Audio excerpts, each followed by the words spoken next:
Hello， 大家好，我是思希逸。很多瑞学家会教你如何移民的具体方法，但是没有人告诉过你移民之前应该有什么样的心态准备，以及你可能会遇到什么样的情绪风暴。所以你会以为这些紧张、不安和迷茫，这些在确定要走和不确定走了之后会怎么样之间的微妙感觉是只属于你一个人的。但是现在我要告诉你，你不是一个人。所以今天我们就来聊一聊自然女移民前的心态准备，从起心动念到真正启程这中间的种种吧。首先我想说的是，所有的这些情绪都是正常的。那你想，就算是升学、跳槽或者搬家、换一个新城市，这种在一个国家范围之内发生的改变，你都会有很多情绪。那更不用说你换了一个国家，甚至换了一个大洲，所有的一切重新开始，真的不是所有人都会有这么大的勇气的。所以你更应该允许自己有这些情绪啊，这才是走向新生活的正常情况。因为那些没有疑问、没有迷茫的人，他们往往走的都是已经被人定好的路。而我相信，你既然有勇气去做出这些决定，那你也一定有勇气，也可以去承载和拥抱这些情绪。《楚门的世界》这部电影虽然说是屌丝拍的，但是我觉得也很贴合我当时即将出国的心情。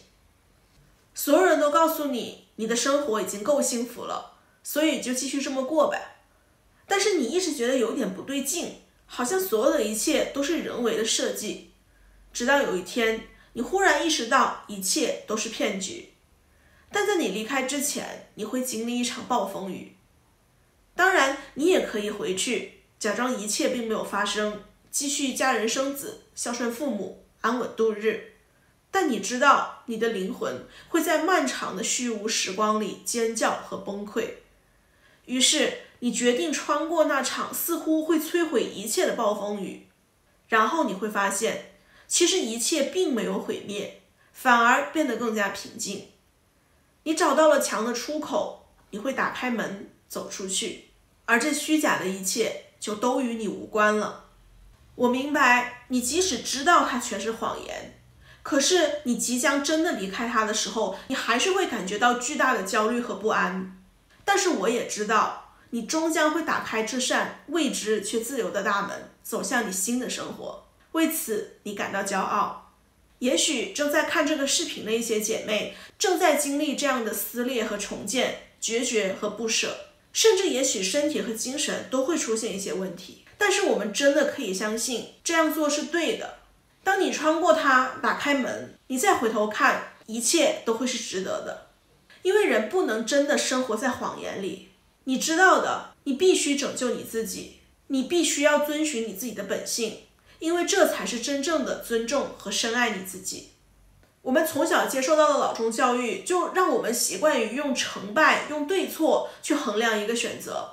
但是移民和你未来的海外生活，它根本不是一场考试，它只是你人生中的一个新阶段。而这个阶段，你可能会发生好事，你也可能会遇到挑战，这些都是必然的。因为没有完美的国家，也没有完美的生活，也没有完美的选择。你不能既要又要，你又想要高福利，然后你又要低税收，你想要经济发达，你又想要物价低，你想要天气好，你又想要效率高，你又想要安全稳定，你又想要欢迎移民。这些东西它是冲突的，不可能同时发生。正常世界它就是这样运转的，有阳光就有阴影，有优势就有劣势。那它只是一个动态的平衡，而你就可以去决定你如何取舍。你要找的不是一个最好的地方，而是当下适合你的地方。而随着各种因素的发展，适合与否也会有变化。比如你当下资金不多，你就会考虑门槛更低的地方嘛。那如果随着你以后年纪的增长，你也会从注重事业发展到考虑养老医疗。那随着你的健康变化，你也会想要去一个气候更好、更漂亮的地方。那或者有些国家它会发生一些大的政治变动，你对它的未来彻底失去信心。又或者有一个国家上了一个有女权意识的女的最高领导，那你也会想搬到那里去，对不对？所有的这些都是动态的，就和我们自己的生活是一样，充满了各种变化。你无法去预测未来，你只能根据当下自己的状态、条件和诉求去选择。那如何去判断和决定呢？我觉得可以从以下这些方面来考虑。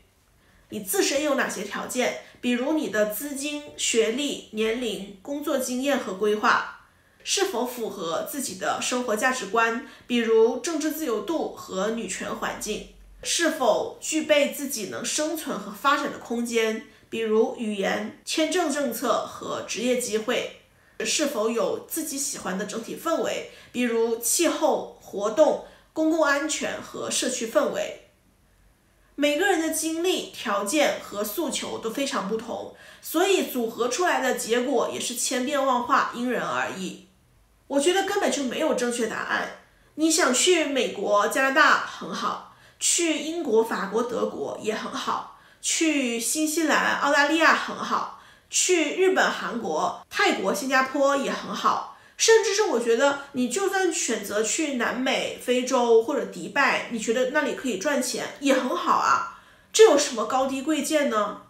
每个人的情况都是不一样的，而且人毕竟是生活在现实中，你要生活，你要赚钱，谁不想一步到位呢？但是你在向上的过程中，有的时候就是需要一个跳板啊，何况这个所谓的一步到位里的完美的位，你怎么知道这个位到底在哪呢？它真的存在吗？小时候想出国的时候，我也会想，只要离开中国就好了。这个地方那么坏，那么蠢，有那么多沉重的历史，我真是1秒钟都待不下去。当然了，我现在也是这么想的，但是我会叠加一个新的想法，就在我女权觉醒之后，就是全世界都是男社，所以不要指望完美的女权天堂。那些社交媒体上鼓吹的女权国家，尤其是一些婚女权鼓吹的德国，还有什么排名第1的冰岛和北欧等国，当然你说他们是不是一个女权呢？我觉得这个是肯定的，一定比洼地好很多很多很多很多。但是这些权利它不是天上掉下来的呀，它不是男人大发慈悲突然赏赐的，而是所有女权的前辈姥姥们争取过来的。他们撕开了一道口子，所以说才能透下了光，照亮了所有的后人，包括我们自己。那我们在享受前人的政治成果的时候，也要努力的去把这个口撕得更大呀。当然我不是说大家必须要参加什么女权游行或者政治党派，我觉得最基础的就是我们把自然女的生活过好，坚持我们的信念，把自己活成一道光，就已经是一种信念的传播了。当然你在有意愿也有机会的时候，你也可以在确保个人安全的前提下，尝试着了解和参加一些政治活动，我觉得这也是能补上我们在老中时缺失的政治素养。总之我觉得移民它不是寻找一个女权或者政治上的避风港，到了之后就万事大吉了。移民它只是在一个更自由的地方去寻找和创造属于我们自然女的道路。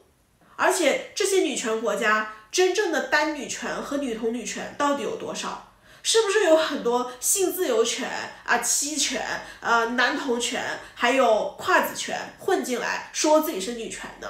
他们都还属于男权的阶段，根本就达不到我们理想国的状态。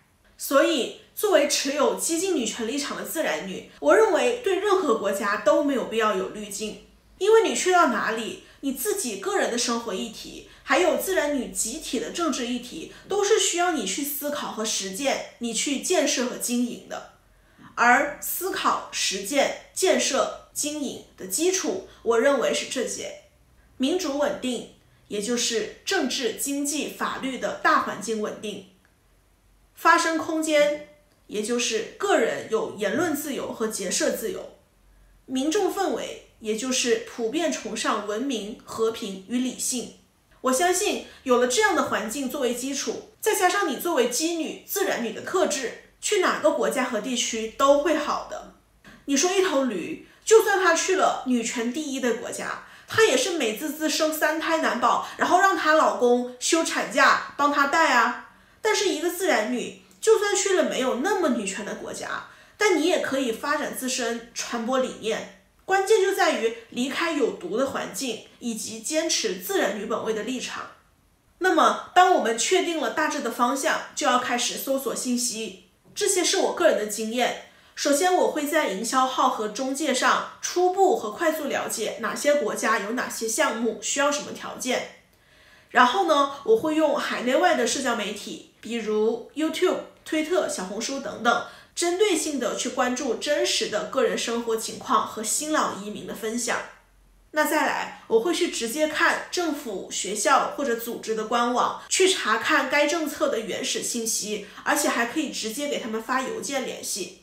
最后就是选择 DIY 还是靠谱的中介。如果你选择 DIY 的话，那就要去大量阅读 DIY 相关的攻略笔记，而且可以诚心发问。那么他们既然愿意发出来，那也会愿意回答你的问题。如果你选择中介的话，首先就是尽量避免华人男中介，全都是坑。